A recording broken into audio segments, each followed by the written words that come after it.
तो हड्डी के रोगों की बात हम कर रहे थे, तो WHO जो पूरी दुनिया के स्वास्थ्य का ठेकेदार है, उसके यहां चाय का एक कप भी पिया जाता है तो उसका पैसा फार्मा कंपनियों से आता है। WHO में जो एक्सपर्ट की टीम बनाई जाती है, उस टीम के जितने रिप्रेजेंटेटिव होते हैं उसमें फार्मा कंपनियों के एजेंट होते हैं, और वो सारे बैठकर WHO में केवल वही नियम बनाते हैं जिससे फार्मा कंपनियों की दवा ज्यादा बिके। दवा बिकते बिकते किसी को स्वास्थ्य मिल गया तो ये WHO का फायदा है। बाकी WHO का उद्देश्य लोगों को स्वास्थ्य बनाना नहीं है। WHO के ऊपर अमेरिका का कब्जा है और अमेरिका की फार्मा कंपनी WHO को कठपुतली की तरह चलाती हैं। अभी वैक्सीन लगाई गई ना, आप में से कितने लोगों ने वैक्सीन लगाई? अच्छा, क्यों लगवाई आप लोगों ने? आधे लोगों को नौकरी करनी थी कि कार्यालय में तभी आओगे जब वैक्सीन होगी, और सरकार ने कोर्ट में हलफनामा क्या दिया कि वैक्सीन लगाना बाध्यकारी नहीं है। सरकार ने कभी कहा कि वैक्सीन लगाना जरूरी है या बाध्यकारी है? सरकार की स्टेटमेंट क्या थी कोर्ट में भी कि वैक्सीन लगाना अनिवार्य नहीं है, स्वेच्छा से जो लगवाना चाहे वो लगवा ले। फिर हर कर्मचारी को बाध्यकारी करके वैक्सीन लगाई कि नहीं लगाई? मेरी बेटी के 10वीं कक्षा के एग्जाम थे, स्कूल ने कह दिया कि यदि वैक्सीन नहीं लगवाई तो एग्जाम नहीं देने देंगे। तो यह बाध्यता है या स्वेच्छा है? मतलब कहने को स्वेच्छा है, लेकिन आप अगर स्वेच्छा करेंगे तो आप ना यात्रा कर सकते, ना स्कूल में जा सकते, ना कार्यालय में जा सकते, आपको कहीं भी टोक दिया जाएगा, कहीं भी रोक दिया जाएगा। तो इससे बड़ी कोई गुलामी या षड्यंत्र हो सकता है क्या? यह षड्यंत्र किया गया कि नहीं किया गया? इस षड्यंत्र के पीछे सारा WHO का तंत्र है कि किसी व्यक्ति को विदेश जाना है तो विदेश यात्रा तभी होगी जब वैक्सीन का सर्टिफिकेट होगा। क्यों? क्योंकि कंपनी ने तय किया है। षड्यंत्र समझ आ रहा है कुछ? और अभी तो वैक्सीन का सर्टिफिकेट कागज पर मिला है। फार्मा कंपनियों की योजना है कि चावल के दाने के बराबर एक चिप लगाई जाएगी, उस चिप को यहां स्किन के नीचे डाल दिया जाएगा, हाथ और अंगूठे के बीच में जो जगह है ना, यहां पर खाली जगह है, रड़केगा नहीं, तो यहां पर हल्का सा इंजेक्शन की तरह इंजेक्ट कर दिया जाएगा, दर्द नहीं होगा। और उसके चिप के अंदर क्या आपने कितनी वैक्सीन लगाई, क्योंकि अभी कोरोना आया है, कोरोना की एक वैक्सीन लगाई, फिर कहा कि एक और लगानी पड़ेगी, फिर कहा कि नया वेरिएंट आ गया कोरोना का तो उसका बूस्टर डोज लगाना पड़ेगा, तो अब स्वाइन फ्लू आने वाला है, फिर मंकी पॉक्स आने वाला है। तो फार्मा कंपनियों की योजना है कि हर साल 2 साल में एक नई महामारी लाएंगे और नई वैक्सीन एक लगाएंगे। अब फार्मा कंपनियों को तो पैसा मिल रहा है, अगर मोदी जी दे रहे हैं तो हमारे टैक्स का पैसा है, और हमारी जेब से जा रहा है तो हमारा पैसा है ही। तो ऐसे आगे योजना है कि हर व्यक्ति के हाथ में एक चिप हो जिसमें उसने कितनी वैक्सीन लगाई उसका रिकॉर्ड हो, और एयरपोर्ट से, किसी शॉपिंग मॉल से, किसी रेलवे स्टेशन से उस व्यक्ति को तभी निकलने दिया जाएगा जब उसके अंदर वैक्सीन का रिकॉर्ड होगा। षड्यंत्र है या नहीं है? अच्छा, कोरोना आया, एक वैक्सीन लगाई, अगर वो एक वैक्सीन ठीक थी तो दूसरी वैक्सीन क्यों लगाई? अभी जो पूज्य स्वामी जी महाराज के खिलाफ षड्यंत्र चला ना, कोर्ट में जो जाना पड़ा, वो इसीलिए जाना पड़ा कि पूज्य स्वामी जी ने कई बार वैक्सीन के ऊपर टिप्पणी कर दी, फार्मा कंपनियों के ऊपर टिप्पणी कर दी। तो उन्होंने कहा कि ये बाबा जी अगर ऐसे ही बोलते रहे तो हमारा तो कारोबार बंद हो जाएगा, और उन्होंने षड्यंत्र किया कि इन्हीं से माफी मंगवाते हैं। तो ऐसा गहरा षड्यंत्र चल रहा है। तो ये जो WHO है ना, ये वैक्सीन लगानी है, 4 डोज लगानी है, सरकारों को भी मजबूर करने का काम WHO के माध्यम से किया जाता है। पहले तो अंग्रेज आए, पुर्तगाली आए, हॉलैंड वाले आए, फ्रांसीसी आए, अरबी आए, ईरानी आए, दुर्रानी आए, पठानी आए, अफगानी आए, मुगल आए। ये सारे पहले तो तलवार लेकर आए थे लड़ने के लिए, आज तलवार लाने की जरूरत नहीं है। ये जो IMF बना हुआ है, WHO बना हुआ है, वर्ल्ड बैंक बना हुआ है, ये सब इसीलिए बनाया गया है ताकि दूसरे देशों को गुलाम बनाकर रखा जा सके। सच है ये सब षड्यंत्र है। ये जो दिखाते हैं ना कि हम विकास कर देंगे, ये विकास नहीं है, ये विनाश है। और ऐसा विनाश करने का षड्यंत्र चल रहा है, और बहुत गहरा षड्यंत्र चल रहा है। तो ये वैक्सीन लगाने वाला जो WHO है, यह बहुत बड़ा षड्यंत्रकारी है। इसने WHO ने 2001 से 2010 तक यह घोषित किया कि हम हड्डी की बीमारी, जोड़ों के दर्द को दूर करेंगे। 2010 के बाद अभी 2024 में है, जोड़ों का दर्द दूर हुआ क्या? कोई दवा बनी? WHO क्या तय करने का काम करता है? जैसे डायबिटीज की रेंज 140 है। अब 140 अगर रेंज है तो भारत के अंदर 2 करोड़ लोगों की डायबिटीज 140 के ऊपर है, तो 2 करोड़ लोग दवा खाएंगे। लेकिन WHO के वैज्ञानिक बैठकर तय कर दें कि डायबिटीज की रेंज 140 नहीं 120 होनी चाहिए, और 120 से 140 के बीच में 2 करोड़ लोग और हैं, तो एक रात में वो कानून पास करेंगे तो अगली सुबह 4 करोड़ लोग डायबिटीज के मरीज हो जाएंगे कि नहीं हो जाएंगे? 4 करोड़ लोग डायबिटीज के मरीज हो गए WHO के अनुसार, तो आपके गली मोहल्ले का डॉक्टर जो पहले कहता था कि 140 तक दवा खाने की जरूरत नहीं है, फिर वो 120 डायबिटीज मिलते ही आपको दवा खिलानी शुरू करेगा। दवा खिलानी शुरू करेगा तो दवा कंपनी की दवा बिकेगी, दवा कंपनी की दवा बिकेगी तो उनको मुनाफा ज्यादा होगा, और उस दवा को खाने से आपकी डायबिटीज तो पहले भी आपको बीमारी नहीं है, उस बीमारी को लाइफस्टाइल से आप ठीक कर सकते हैं। थोड़ा योग कर लें, थोड़ा मोटा अनाज खा जाएं। अब ये जो डायबिटीज है ये बढ़ क्यों रही है? क्यों? क्योंकि मोटा अनाज खाना बंद कर दिया, पतला अनाज खिलाना शुरू कर दिया। डिब्बा बंद जितनी इंडस्ट्री है ये बहुत झूठी इंडस्ट्री है। 19वीं सदी में शुगर की इंडस्ट्री बढ़ी, उस शुगर की, चीनी की इंडस्ट्री की, चीनी की मिलों की एसोसिएशन बनी, और जब उनको पता लगा, अमेरिका में एक स्टडी हुई कि ये जो चीनी है इसके कारण हार्ट अटैक होता है। अच्छा, चीनी के कारण हार्ट अटैक होता है या तेल के कारण? बताओ। रिसर्च ये कहती है कि चीनी के कारण हार्ट अटैक होता था। चीनी की लॉबी ने पैसे इकट्ठे किए, वैज्ञानिकों को दिया, और उसने कहा कि चीनी का नाम मत लो। चीनी से केक बनता है, चीनी से बिस्किट बनता है, चीनी से शरबत बनता है, चीनी से सारी फूड इंडस्ट्री खड़ी है। चीनी को निकाल दें तो डिब्बाबंद खाद्य पदार्थों की इंडस्ट्री बैठ जाएगी। उन्होंने रिश्वत देकर कहा कि ये जो हार्ट अटैक है इसका जिम्मेदार चीनी की जगह तेल को ठहरा दो। सच्ची बात है, मैं आपको प्रमाण दिखा सकता हूं, कल सोशल मीडिया पर पोस्ट कर दूंगा मैं, आप देख लेना। तो यह षड्यंत्र WHO करता है। बीपी की रेंज है 90-140।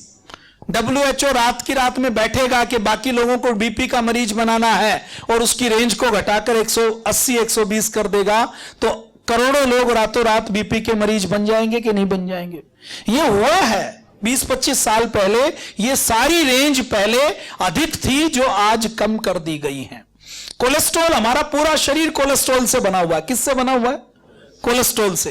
कोलेस्ट्रॉल अगर शरीर से निकाल दिया जाए तो शरीर खत्म हो जाएगा। हमारा मस्तिष्क, हमारी एक एक कोशिका कोलेस्ट्रॉल से बनी हुई है, और हमारे यहां घी को अमृत कहा गया है। वैज्ञानिकों ने कोलेस्ट्रॉल का झूठ बनाया। उस कोलेस्ट्रॉल के झूठ के नाम पर पहले डालडा घी खिलाया, उसके बाद रिफाइंड तेल खिलाया, उसके बाद रिफाइंड तेल के भी नुकसान पता लगे तो अब दूसरे तेल के ऊपर, खाने के ऊपर लोग आए हैं। तो उस कोलेस्ट्रॉल की भी रेंज पहले कुछ और बनाई, उसके बाद कम करते गए। और मैं आपको बहुत दावे के साथ कहता हूं, ऐसी बहुत सी दवाइयां जो 50 सालों तक कोलेस्ट्रॉल को कम करने के नाम पर बेची जाती रही, 50 साल बाद पता लगा कि जिस दवा को व्यक्ति हार्ट अटैक से बचने के लिए खा रहा था, उसी दवा के कारण हार्ट अटैक हुआ। और मैं ये आपके सामने तुक्का नहीं मार रहा हूं, कोर्ट में ये सिद्ध हुआ। उस कंपनी के खिलाफ मुकदमा चला, उस दवा की जांच हुई, और 30 साल बाद, 40 साल बाद, 50 साल बाद उस दवा के ऊपर बैन लगाया गया। सच्ची बात है। आप योग संदेश पढ़ते हैं? कोई किसके घर में योग संदेश आती है? योग संदेश में अभी लगभग 20 महीनों से हर महीने एक एक आर्टिकल हमने पब्लिश किया है, और उसमें प्रमाण के साथ दवाई का नाम, कंपनी का नाम, कहां मुकदमा चलाया गया, कितने दिन मुकदमा चला, और उसके ऊपर क्या जुर्माना लगाया गया, वो सारा एविडेंस के साथ हमने दिया है। तो ये षड्यंत्र चल रहा है। वो उस कोलेस्ट्रॉल की भी रेंज को थोड़ा सा कम करते ही हार्ट के मरीज बढ़ जाएंगे। तो पहले जो दवा कंपनियां थी ना, वो रिसर्च करके एंटीबायोटिक बनाती थी, ऐसी दवा बनाती थी जिसको 2 दिन 4 दिन खाओ और व्यक्ति ठीक हो जाए। अब जितनी फार्मा कंपनियां हैं उन्होंने ये सोचा कि अगर 4 दिन दवा खाने से व्यक्ति ठीक हो गया तो 4 दिन बाद दवा तो खाएगा नहीं, और 4 दिन बाद दवा नहीं खाएगा तो दवा बिकेगी नहीं, दवा नहीं बिकेगी तो मुनाफा नहीं होगा। तो उन्होंने 70-80 साल पहले यह सोचना शुरू किया कि परमानेंट बीमारी बनानी जाए। तो उन्होंने बीपी परमानेंट बीमारी बनाई कि बीपी की दवा सुबह खाओ तो अगले दिन फिर खानी पड़ेगी। डायबिटीज बनाई ताकि डायबिटीज की दवा सुबह खाओ तो शाम को फिर खाओ। कोलेस्ट्रॉल सुबह खाओ तो शाम को फिर खाओ। थायराइड सुबह खाओ तो शाम को फिर खाओ। डिप्रेशन एक दिन खाओ तो अगले दिन फिर खाओ। एंजाइटी एक दिन खाओ तो अगले दिन फिर खाओ। एलर्जी एक दिन खाओ तो अगले दिन फिर खाओ। जोड़ों के दर्द में पेन किलर, दवा का जब तक असर होगा तब तक काम करेगी, दवा का असर बंद, अगले दिन फिर दवा खाओ। तो ऐसी दवाएं इन्होंने बनाया। षड्यंत्र क्या रचा कि आदमी को मारना नहीं है और आदमी को ठीक भी नहीं करना, मरीज को जिंदा रखना है। मरीज जितने लंबे समय तक जीवित रहेगा उतने ज्यादा दिन दवा खाएगा, उतने ज्यादा दिन दवा बिकेंगी तो हमारी बिक्री बढ़ेगी और हमारा मुनाफा बढ़ेगा। ये जितनी फार्मा कंपनी है ना, ये दवा कंपनी है, ये मुनाफा कंपनी है। इनका काम लोगों को स्वास्थ्य देना नहीं है, इनका काम केवल एक ही है, दवा कैसे बेची जाए। किसी कंपनी का उद्देश्य लोगों को ठीक करना है? आप बताइए, है क्या? महर्षि चरक का उद्देश्य था, वो धरती पर आए तो उनका एक ही उद्देश्य था कि मुझे इस मानवता को स्वस्थ करना है, इसलिए उन्होंने चरक संहिता लिखी। इस पूरी दुनिया में आयुर्वेद एक ऐसी पैथी है, एलोपैथी में व्यक्ति को ठीक करने का सिद्धांत ही नहीं है क्या कोई सिद्धांत कि व्यक्ति ठीक हो जाए? व्यक्ति को बीमार करने का, बीमार रखने की पैथी का नाम एलोपैथी है। देखिए, हम कोई डॉक्टर की आलोचना नहीं कर रहे। मेरा तो खुद छोटा भाई एमबीबीएस एमडी डीएम है, डॉक्टर की चर्चा नहीं है। डॉक्टर तो क्या, एमबीबीएस क्यों करता है व्यक्ति? क्यों? क्योंकि आयुर्वेद के कोई करके बैठे तो वो रोटी नहीं खा सकता, तो एमबीबीएस करता है, एमबीबीएस में पैसा मिलता है। अगर एमबीबीएस की तरह आयुर्वेद को सम्मान मिले तो इंडिया का जो बेस्ट ब्रेन है वो आयुर्वेद करेगा या नहीं करेगा? और आयुर्वेद हमारे यहां जब किया जाता था तो आयुर्वेद इस दुनिया के व्यापार को करेंसी कमाने के लिए नहीं किया जाता था। आयुर्वेद करने वाले महर्षि चरक, सुश्रुत, वाग्भट से लेकर आचार्य चंद्रट जी जितने भी विद्वान हुए हैं, उनका पहला उद्देश्य क्या होता था कि हम जो आयुर्वेद की सेवा कर रहे हैं, चिकित्सा कर रहे हैं, उसका उद्देश्य है मोक्ष की प्राप्ति करना, परोपकार करना और अपने पुण्य को बढ़ाना। और वो शिष्य भी उसी को बनाते थे। लालची व्यक्ति कोई होता था तो शिष्य नहीं बनाते थे, वो कहते थे लालची को विद्या दे दी तो लालच करेगा, लोगों को लूटने का काम करेगा। विद्या उसी को दो जो परोपकार करना चाहे। आज जो एमबीबीएस करता है तो 80 लाख रुपए एमबीबीएस के लगते हैं, फिर 1 करोड़ रुपए एमडी करने के लगते हैं, और 80 लाख और 1 करोड़ लगाने के बाद हॉस्पिटल खोलता है तो 30 करोड़ का लोन हॉस्पिटल खोलने में लगाना पड़ता है। फिर उसकी हर महीने 4, 5, 10 लाख रुपए किस्त बनती है, तो 2 करोड़ रुपए खर्च करके जो डॉक्टर बनेगा, क्या आप कल्पना कर सकते हैं कि वो डॉक्टर परोपकार करेगा? तो हमारे देश को स्वास्थ्य यदि मिल सकता है तो वो केवल और केवल आयुर्वेद से मिल सकता है, एलोपैथी से नहीं मिल सकता। अभी आप मुझे कहें तो मैं इस विषय के ऊपर 10, 12, 15 घंटे लगातार बोल सकता हूं।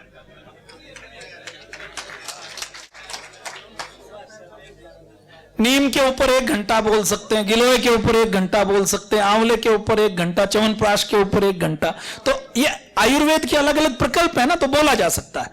लेकिन अभी आज आपके मन में एक छाप छोड़ के भेजनी है कि इस देश को अगर स्वास्थ्य मिलेगा तो योग आयुर्वेद महर्षि चरक सुश्रुत से मिलेगा, इसको स्वास्थ्य एलोपैथी से नहीं मिल सकता। ये जो एलोपैथी की गुलामी है ना, ये आपके और मेरे सबके दिमाग के अंदर है। अभी घर में कोई व्यक्ति बीमार हो गया तो उसने कहा कि डॉक्टर के पास चलो, तो आयुर्वेदिक डॉक्टर के पास गए तो आयुर्वेदिक डॉक्टर ने भी एलोपैथी की दवा लिखी। और दवा क्या लिखी कि वो जब कोई बीमार जाता तो एक मलेरिया की दवा दे देते हैं, एक डेंगू की गोली दे दी, एक वायरल की गोली दे दी, एक एंटीबायोटिक दे दी, और ये 4 दवाएं दे देते हैं। तो कोई ना कोई तो काम करती है, और कोई ना कोई काम नहीं करती तो 3 दिन में बुखार वैसे भी ठीक हो जाता है। मैं अभी मार्च में जर्मनी गया, तो जर्मनी में जो हमारे योग शिक्षक थे जिनके घर में हम रुके, उससे मैंने पूछा, रामपाल जी उनका नाम है, सोशल मीडिया पर भी है, कि जर्मनी में कोई बीमार हो जाए तो डॉक्टर के पास जाता है? तो उसने कहा कि यहां कोई बीमार हो जाए तो डॉक्टर के पास नहीं जाता। डॉक्टर के पास चला भी जाता है तो डॉक्टर थर्मामीटर लगाकर पहला सवाल यही पूछता है कि कितने दिन से बुखार है।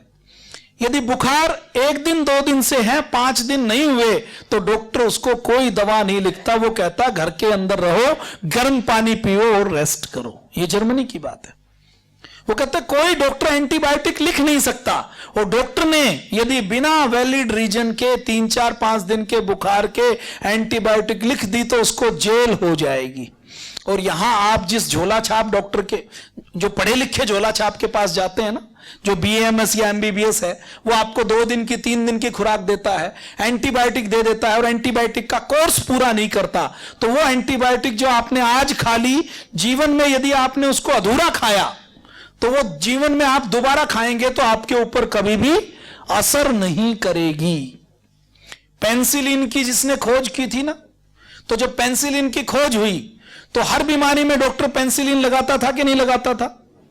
कोई बीमारी हो, आप गए, डॉक्टर थोड़ी सी जांच करता था, जांच करने के बाद पेनिसिलिन की अगर रिएक्शन नहीं है तो तुरंत इंजेक्शन लगाता था। आज वो पेनिसिलिन भी अपना इफेक्ट नहीं दे रही।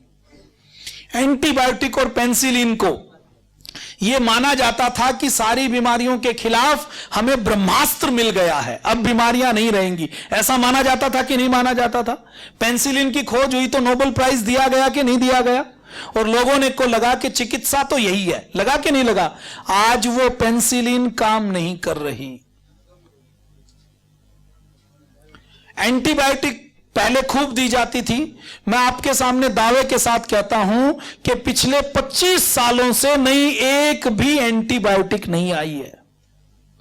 जितनी एंटीबायोटिक है वो 25 साल पहले, बल्कि और 1980 से पहले की हैं, और उन्हीं एंटीबायोटिक को दिया जा रहा है। और वो सारी एंटीबायोटिक धीरे धीरे असर करना बंद कर रही हैं। WHO का जो जनरल सेक्रेटरी है टेड्रोस, उसने कोरोना जब आया तो उसने कहा कि बड़ी समस्या कोरोना नहीं है, कोरोना से भी बड़ी समस्या यह है कि एंटीबायोटिक खत्म हो रहे हैं और हमारे सामने सुपर बग का खतरा है। सुपर बग मतलब जिसके ऊपर कोई एंटीबायोटिक असर नहीं करे। और अभी आने वाले समय में एंटीबायोटिक जिस तरीके से असर छोड़ रही हैं, उस तरीके से अगर रहा तो अगले 20 सालों में एंटीबायोटिक काम नहीं करेंगी और जितने मेडिकल साइंस में सर्जरी होती है वो सर्जरी होना बंद हो जाएगा। सच्ची बात है ये, आप गूगल कर लो, केवल आप सुपर बग लिखो, आपको अपने पास रिपोर्ट आ जाएगा। कोई इसमें आपको कोई रिसर्च पेपर पर पढ़ने की जरूरत नहीं है। तो एंटीबायोटिक काम नहीं करेंगी, सर्जरी नहीं होगी, और हॉस्पिटल में जाना खतरनाक है कि हॉस्पिटल में आप जाएं तो आपकी बीमारी ठीक हो इसकी तो गारंटी नहीं है, आपको नई 4 बीमारियां लग सकती हैं। और ये सारे डाटा है, मैं कोई सुनी सुनाई बात नहीं बोल रहा हूं। तो WHO ने घोषित किया कि 2001 से 2010 तक हम हड्डी की बीमारियों को ठीक करेंगे। आज भारत में 16 करोड़ लोग ऐसे हैं जिनको कोई ना कोई हड्डी की बीमारी है। भारत के अंदर अभी हम देखें तो 40 साल से बड़े जितने लोग हैं उनको कोई ना कोई एक लाइफस्टाइल डिजीज है या नहीं है? BP है, शुगर है, थायराइड है, जोड़ों का दर्द है, मोटापा है, आंख नाक कान की ये जो समस्या है, इनको तो कोई बीमारी नहीं मानता। इनको तो बीमारी मानते हो क्या? उसके बाद कहते हैं 50 साल से जो बड़े लोग हैं उनको 2 बीमारियां हैं कम से कम, और 60 साल से जितने बड़े लोग हैं उनको 4 से 5 लाइफस्टाइल डिजीज हैं। अब हम अगर बात करें, अपने यहां हर साल 2 लाख हार्ट के ऑपरेशन होते हैं और जरूरत कितनी है? 20 लाख लोगों के हार्ट के ऑपरेशन करने की जरूरत है। अपने यहां 7000 किडनी ट्रांसप्लांट होते हैं और जरूरत है 2 लाख किडनी ट्रांसप्लांट की। 1,93,000 लोगों को किडनी नहीं मिलती, उनका ट्रांसप्लांट नहीं हो पाता तो वो मर जाते हैं। अपने यहां भारत के अंदर हॉस्पिटल पूरे नहीं हैं, नर्सें नहीं है, डॉक्टर नहीं है। कई हजार लोगों पर एक डॉक्टर है, कई हजार लोगों पर एक नर्स है। अगर मैं उत्तराखंड की बात करूं तो उत्तराखंड के यमुनोत्री गंगोत्री तक नैनीताल तक केवल एक एम्स हॉस्पिटल बना हुआ है देहरादून में, और यह भी 10 साल पहले बना। उससे पहले उत्तराखंड में कोई अच्छा हॉस्पिटल नहीं था। 20, 25, 30 साल पहले देहरादून में जोली ग्रांट बना, उससे पहले पूरे उत्तराखंड में हॉस्पिटल नहीं था। है तो आज भी भारत में पूरे डॉक्टर नहीं है, पूरे हॉस्पिटल नहीं है, पूरे बेड नहीं है, हर व्यक्ति को दवा नहीं मिलती। भारत के 70% लोग ऐसे हैं जो इतने गरीब हैं जो चाहें तो भी डॉक्टर की 500 रुपए की स्लिप नहीं बनवा सकते। स्लिप बना लें तो टेस्ट नहीं करवा सकते, टेस्ट कर लें तो दवा नहीं ले सकते, दवा ले लें तो उनकी बीमारी दूर होगी इसकी कोई गारंटी नहीं है। तो इस भारत की स्थिति यह है। अगर मैं अमेरिका की बात करूं तो अमेरिका में डॉक्टर बहुत हैं, हॉस्पिटल बहुत हैं, बेड बहुत हैं, ऑक्सीजन के सिलेंडर बहुत हैं। और भारत के अंदर अभी जो भारत सरकार का बजट है वो 40 लाख करोड़ का बजट है लगभग। उस 40 लाख करोड़ में लगभग 1 लाख करोड़ रुपए का हेल्थ का बजट है। मोदी जी तो उसको 2.5 लाख करोड़ दिखाते हैं, उसमें पानी का भी, स्वच्छता का भी सारा जोड़ जाड़ देते हैं तो वो 2.5 लाख करोड़ बनता है। वैसे एक्चुअल में हेल्थ का जो बजट है वो लगभग 1 लाख करोड़ है, 98,000 करोड़, 1 लाख करोड़। तो भारत में 140 करोड़ लोगों के लिए सरकार कितना खर्च करती है? 1 लाख करोड़। एक देश है अमेरिका जिसमें डॉक्टर भी ज्यादा है, हॉस्पिटल भी ज्यादा है, वहां की जो सरकार है उसका जो बजट है, उसका बजट अगर मैं 8 साल पहले की बात करूं तो $40,000 मिलियन उसका बजट है। भारत में जैसे 1 लाख करोड़ खर्च किए जाते हैं ऐसे ही अमेरिका में 70 लाख करोड़ रुपए हर साल खर्च किए जाते हैं। भारत के अंदर 1 लाख खर्च करते हैं 140 करोड़ लोगों के लिए, अमेरिका में 35 करोड़ लोगों के लिए कितना खर्च करते हैं?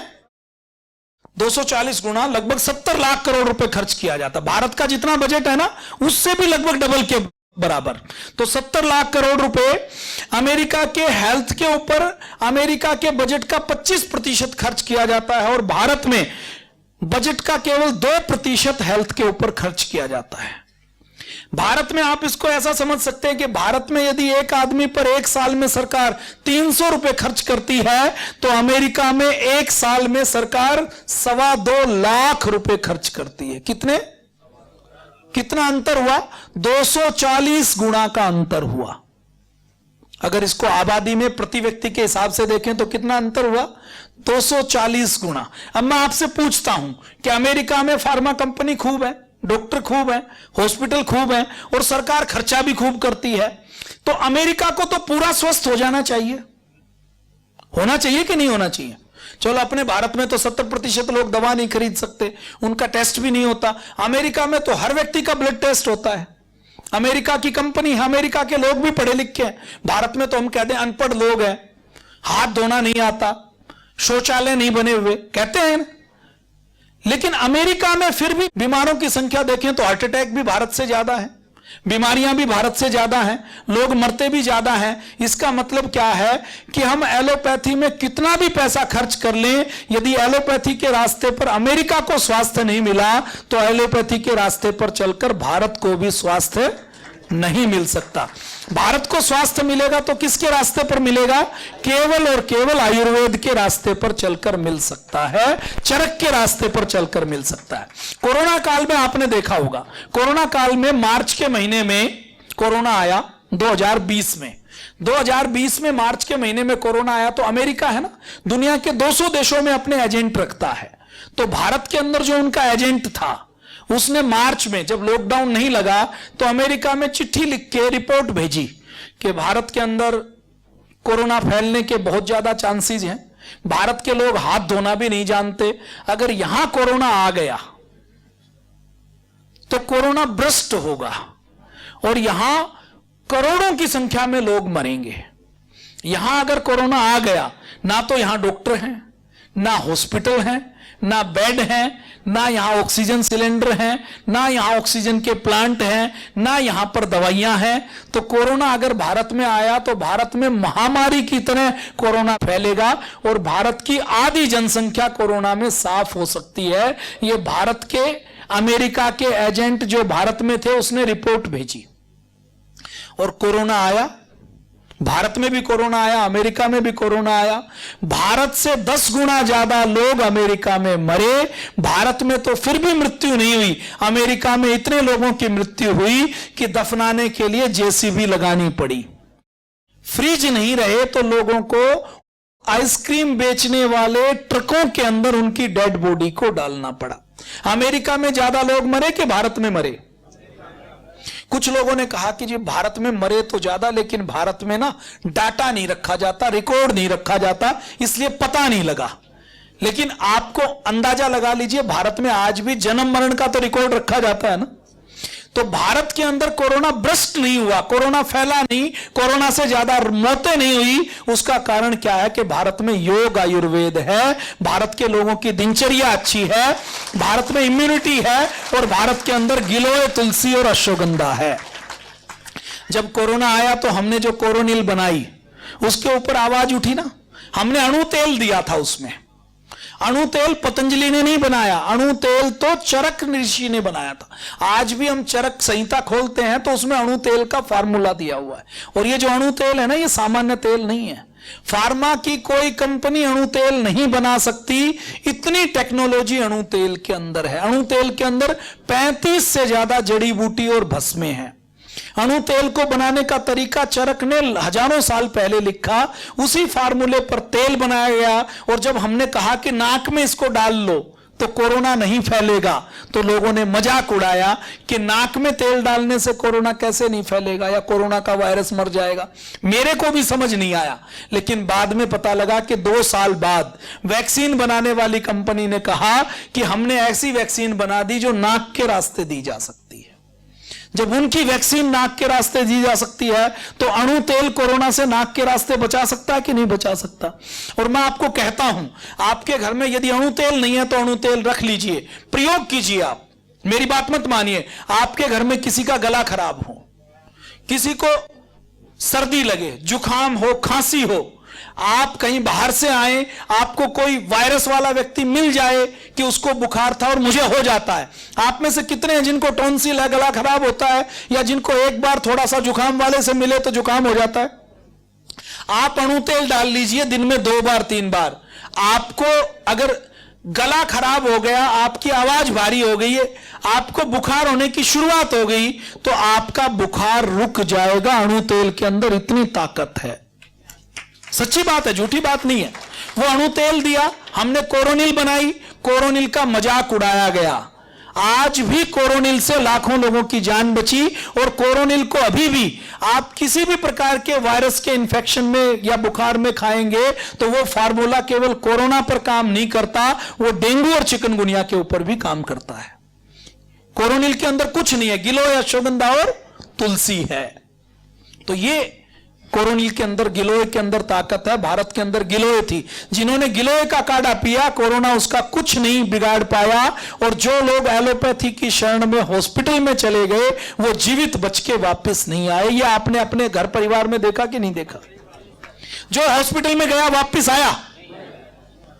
और जिस व्यक्ति ने घर में कोरोना का उपचार किया, 2-4 दिन धैर्य रखा, जिसके पास पैसे कम थे, जिसकी पहुंच नहीं थी, और जिसने गिलोय तुलसी का काढ़ा पिया, उसका कुछ बिगड़ा? 1 दिन बुखार आया, 2 दिन बुखार आया, 3रे दिन खत्म, ठीक हो गया। तो ये भारत में आयुर्वेद की ताकत है। भारत को यदि स्वास्थ्य मिलेगा तो केवल और केवल आयुर्वेद से मिल सकता है।